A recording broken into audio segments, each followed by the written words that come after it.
This is my piece, Truism Australia, created for a 1,000 Words exhibition at the Museum of Sydney. What struck me about this particular image that I've chosen to respond to is the fact that I'd seen the image many times in the past, and of course it's one of those images that just stays imprinted on your mind.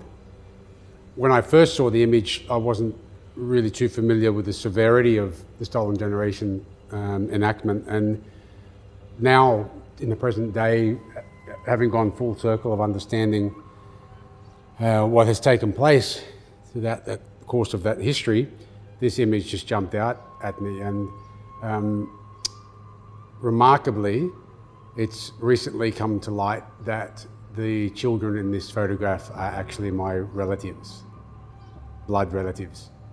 The sole remaining individual in that photograph of the 3 Aboriginal children is actually an uncle, a blood uncle.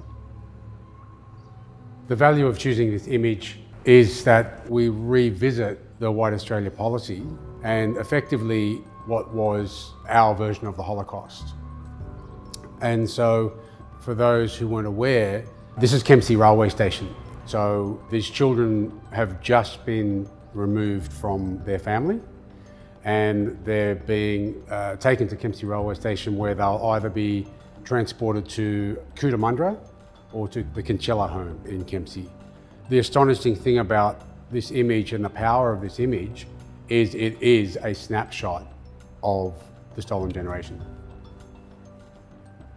A bit of background about the way I construct my imagery. First of all is the skies. There's always a vivid blue sky, which is celebratory of the skies that we're all too familiar with here on this continent. I've used 7 bands in the skies, and the 7 bands are a linear representation of a tonal gradient. So you go from a darker hue of blue down to the lighter blue, representative of the way we see a sky with the naked eye.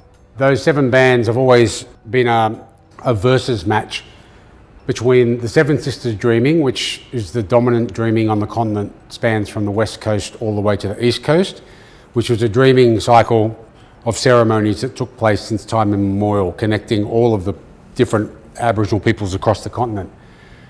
The verses is versing the 7 points on the Commonwealth Star on the Australian flag, 5 states and 2 territories.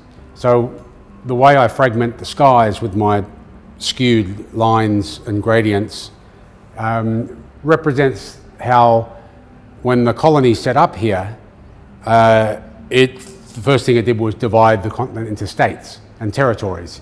And so by putting a line up the centre of the continent, it fragments the dreamings for Aboriginal people. Also, actually behind that orange cracked sun, I've actually painted a target, as in the one that the arrow hits, because we're celebrating Lieutenant James Cook's visit. So as we all know, this continent became the target for the last Caucasian visit on the planet. And so, furthermore, we've got the train conductor here and the lady accompanying the Aboriginal kids. You'll note that they're painted only in the colours of the Australian flag. So I wanted to make them look as imperial as possible, and that they're doing their job for the Commonwealth. And whilst the little jarjums there, the kids, they're just painted in ochres.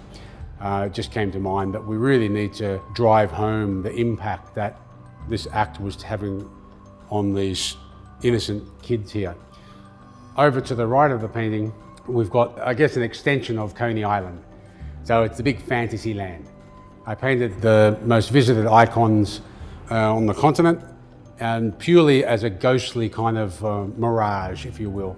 So I wanted to say that this is the material facade that has successfully masked and camouflaged the gross atrocities on the First Nations peoples of this continent. And so we move ahead with progress, we build skyscrapers. I guess just think Gil Scott Heron, Whitey on the Moon as a reference, as a great poem and a song that represents how the whitefellas will move forth with demonstrated progress and in an industrial fashion, and the dispossessed and disenfranchised peoples will just get swept under the mat.